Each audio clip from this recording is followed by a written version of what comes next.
ಬಳ್ಳಾರಿಯ ವಿಮ್ಸ್ನಲ್ಲಿ ಗರ್ಭಿಣಿಯರ ಸರಣಿ ಸಾವಿನ ಪ್ರಕರಣಕ್ಕೆ ಸಂಬಂಧಿಸಿದಂತೆ ಇವತ್ತು ಮುಖ್ಯಮಂತ್ರಿ ಸಿದ್ದರಾಮಯ್ಯ ನೇತೃತ್ವದಲ್ಲಿ ಮೀಟಿಂಗ್ ನಡೆಯುತ್ತೆ. ಗೃಹ ಕಚೇರಿ ಕೃಷ್ಣಾದಲ್ಲಿ ಸಿದ್ದರಾಮಯ್ಯ ಅಧಿಕಾರಿಗಳಿಂದ ಮಾಹಿತಿಯನ್ನು ಪಡೆದುಕೊಳ್ಳಲಿದ್ದಾರೆ.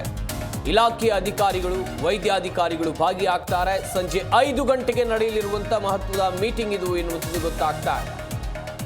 ಬೆಂಗಳೂರಿನ ಸಿಎಂ ಗೃಹ ಕಚೇರಿ ಕೃಷ್ಣಾದಲ್ಲಿ ಈ ಮೀಟಿಂಗ್ ನಡೆಯಲಿದೆ. ಬಳ್ಳಾರಿಯ ವಿಮ್ಸ್ ಆಸ್ಪತ್ರೆಯಲ್ಲಿ ಗರ್ಭಿಣಿಯರ ಸರಣಿ ಸಾವಿನ ಪ್ರಕರಣಕ್ಕೆ ಸಂಬಂಧಿಸಿದಂತೆ ಒಂದು ಕಡೆಯಲ್ಲಿ ಸರ್ಕಾರ ಅಲರ್ಟ್ ಆದಂತೆ ಕಾಣ್ತಾ ಇದೆ. ಇವತ್ತು ಸಿದ್ದರಾಮಯ್ಯ ನೇತೃತ್ವದಲ್ಲಿ, ಮುಖ್ಯಮಂತ್ರಿಗಳ ನೇತೃತ್ವದಲ್ಲಿ ಮಹತ್ವದ ಮೀಟಿಂಗ್ ಆಗುತ್ತೆ. ಗೃಹ ಕಚೇರಿ ಕೃಷ್ಣಾದಲ್ಲಿ ಸಿದ್ದರಾಮಯ್ಯ ಅಧಿಕಾರಿಗಳಿಂದ ಮಾಹಿತಿಯನ್ನ ಪಡೆದುಕೊಳ್ಳಲಿದ್ದಾರೆ ಎನ್ನುವಂಥದ್ದು ಗೊತ್ತಾಗ್ತಾ ಇದೆ. ಆರೋಗ್ಯ ಇಲಾಖೆಯ ಅಧಿಕಾರಿಗಳು, ಇನ್ನುಳಿದಂತೆ ವೈದ್ಯಾಧಿಕಾರಿಗಳು ಇದರಲ್ಲಿ ಭಾಗಿಯಾಗ್ತಾರೆ.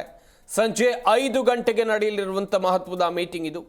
ಬೆಂಗಳೂರಿನ ಮುಖ್ಯಮಂತ್ರಿಗಳ ಗೃಹ ಕಚೇರಿ ಕೃಷ್ಣಾದಲ್ಲಿ ಸಭೆ ನಡೆಯಲಿದೆ. ಒಂದು ಕಡೆಗೆ ಗಮನಿಸ್ತಾ ಹೋಗುವುದಾದರೆ, ಈ ಸಾವಿಗೆ ಯಾರು ಹೊಣೆ? ಒಬ್ರಲ್ಲ ಇಬ್ರಲ್ಲ 5 ಜನ ಗರ್ಭಿಣಿಯರು ಸಾವನ್ನಪ್ತಾರೆ ಅಂತ ಹೇಳಿದರೆ ಇದಕ್ಕೆ ಯಾರು ಹೊಣೆ ಎನ್ನುವುದಾಗಿ ಒಂದಷ್ಟು ಪ್ರಶ್ನೆಗಳು ಇದ್ದಿದ್ವು. ಆರೋಗ್ಯ ಇಲಾಖೆಯಲ್ಲಿ ಏನೆಲ್ಲ ಆಗ್ತಾ ಇದೆ, ಇನ್ನು ವೈದ್ಯರ ನಿರ್ಲಕ್ಷ್ಯಕ್ಕೆ ಸಂಬಂಧಿಸಿದಂತೆ ಸಾಕಷ್ಟು ಆಕ್ರೋಶ ಕೂಡ ವ್ಯಕ್ತವಾಗಿತ್ತು. ಇದೀಗ ಗಮನಿಸ್ತಾ ಹೋಗೋದಾದರೆ ಮುಖ್ಯಮಂತ್ರಿಗಳು ಈ ಬಗ್ಗೆ ಮಾಹಿತಿಯನ್ನು ಪಡೆದುಕೊಳ್ಳಲಿದ್ದಾರೆ ಎನ್ನುವಂಥದ್ದು ಗೊತ್ತಾಗ್ತಾ ಇದೆ. ಬಳ್ಳಾರಿಯಲ್ಲಿ ಬಾಣಂತಿಯರ ಸರಣಿ ಸಾವು ಪ್ರಕರಣಕ್ಕೆ ಸಂಬಂಧಿಸಿದಂತೆ ಸಾಕಷ್ಟು ಆಕ್ರೋಶ ವ್ಯಕ್ತವಾಗ್ತಾ ಇತ್ತು. ಜಿಲ್ಲಾ ಉಸ್ತುವಾರಿ ಸಚಿವರು ಕೂಡ ಆ ಭಾಗಕ್ಕೆ ಬರಲೇ ಇಲ್ಲ ಅಂತೇಳಿ ಜನ ಹೇಳ್ತಾ ಇದ್ರು. ಈಗ ಎಲೆಕ್ಷನ್ ಎಲ್ಲ ಮುಗ್ದಂತೆ ಕಾಣ್ತಾ ಇದೆ, ಸರ್ಕಾರ ಅಲರ್ಟ್ ಆದಂತೆ ಕಾಣ್ತಾ ಇದೆ. 15 ದಿವಸ ಕಳೀತು, 15ಕ್ಕಿಂತ ಜಾಸ್ತಿ ದಿವಸ ಕಳೀತು ಗರ್ಭಿಣಿಯರ ಸಾವನ್ನಪ್ಪಿ.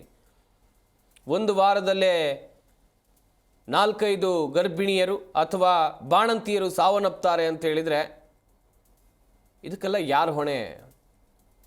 ವೈದ್ಯರು ಏನು ಮಾಡ್ತಾ ಇದ್ದಾರೆ, ಆಸ್ಪತ್ರೆ ಸಿಬ್ಬಂದಿ ಏನು ಮಾಡ್ತಾ ಇದ್ದಾರೆ ಎನ್ನುವಂಥ ಪ್ರಶ್ನೆ ಹುಟ್ಟಿಕೊಂಡಿತ್ತು. ಆರೋಗ್ಯ ಇಲಾಖೆಯ ಕಾರ್ಯವೈಖರಿ ಬಗ್ಗೆ ಜನರು ಅಸಮಾಧಾನವನ್ನು ವ್ಯಕ್ತಪಡಿಸಿದರು. ಈಗ ಸರ್ಕಾರ ಅಲರ್ಟ್ ಆದಂತೆ ಕಾಣ್ತಾ ಇದೆ. ಬಳ್ಳಾರಿಯ ಸರ್ಕಾರಿ ಆಸ್ಪತ್ರೆಗಳು ಗರ್ಭಿಣಿಯರ ಪಾಲಿಗೆ ಮರಣ ಕೂಪವಾಗಿತ್ತು. ಬಾಣಂತಿಯರ ಸರಣಿ ಸಾವು ಜನರನ್ನ ಬೆಚ್ಚಿ ಬೀಳಿಸಿತ್ತು. ಸತತವಾಗಿ ಬಾಣಂತಿಯರು ಸಾವನ್ನಪ್ತಾ ಇದ್ರು. ಯಾರು ಈ ಬಗ್ಗೆ ತಲೆ ಕೆಡಿಸಿಕೊಂಡಂತೆ ಕಾಣ್ತಾ ಇರಲಿಲ್ಲ. ಸದ್ಯ ಮುಖ್ಯಮಂತ್ರಿಗಳ ಅಲರ್ಟ್ ಆಗಿದ್ದಾರೆ. ಈಗ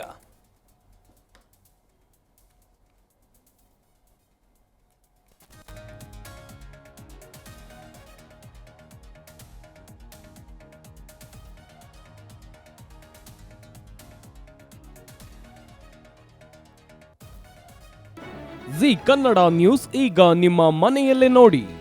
ಎಲ್ಲ ಕೇಬಲ್ಗಳಲ್ಲಿ ಈಗ ಲಭ್ಯ.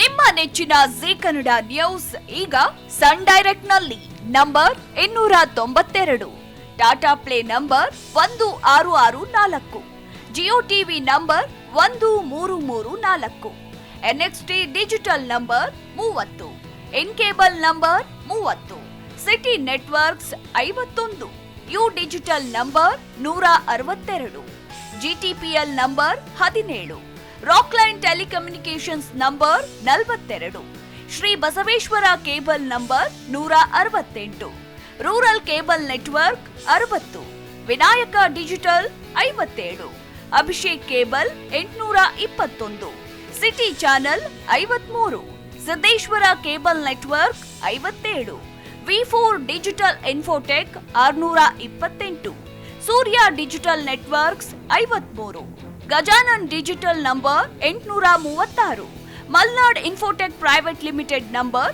56, Metrocast number 830, Victory Digital number 167ರಲ್ಲಿ ನೋಡಿ ಆನಂದಿಸಿ.